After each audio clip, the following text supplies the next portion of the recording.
कि वे भी एक निर्णायक थे, और जब उनको निराला पंत और महादेवी के बीच निर्णय करना था तो उस वर्ष उन्होंने तीनों में से महादेवी जी का नाम चुना था।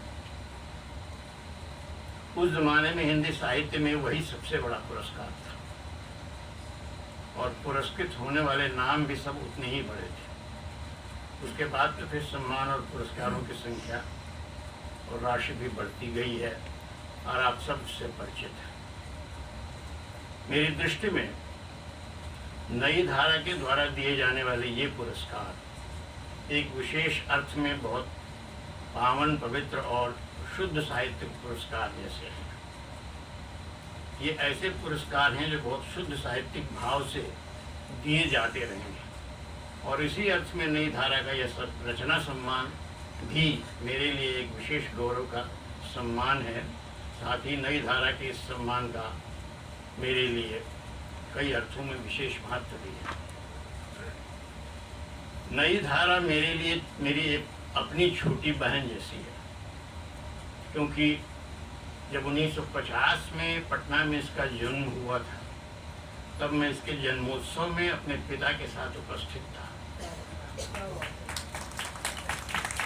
और मेरी दृष्टि में वास्तव में वे ही इस पत्रिका के जनक भी थे। तब मेरी अपनी उम्र 12-13 साल की रही होगी। मैंने जब कहा कि वास्तव में श्री भूलन शाह ही इसके जनक थे, तो मैं उन विशेष परिस्थितियों की ओर इंगित करना चाहता हूँ जिनके बीच नई धारा का जन्म हुआ। नई धारा के जन्म की कहानी किसी हद तक हिमालय के 1948 में बंद हो जाने से और शिव जी के राजेंद्र कॉलेज छोड़कर पटना बिहार राष्ट्रभाषा परिषद में आ जाने से भी जुड़ी हुई है। नई धारा में हाल में मेरा एक लेख छपा है जिसमें इस पूरे प्रसंग की चर्चा है। शायद वो अंक आज उपलब्ध है। अंतिम रूप से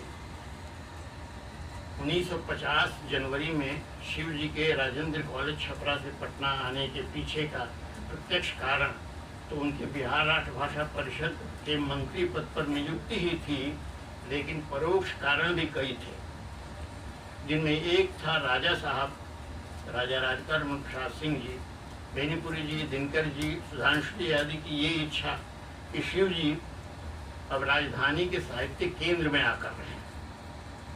हिमालय के संपादन करने के क्रम में तो वे 1946 में एक साल पटना में रह चुके थे, पर हिमालय से अब उनका संबंध विच्छेद हो चुका था, और हिमालय जैसी शुद्ध साहित्यिक पत्रिका की कमी सबको खलने लगी थी।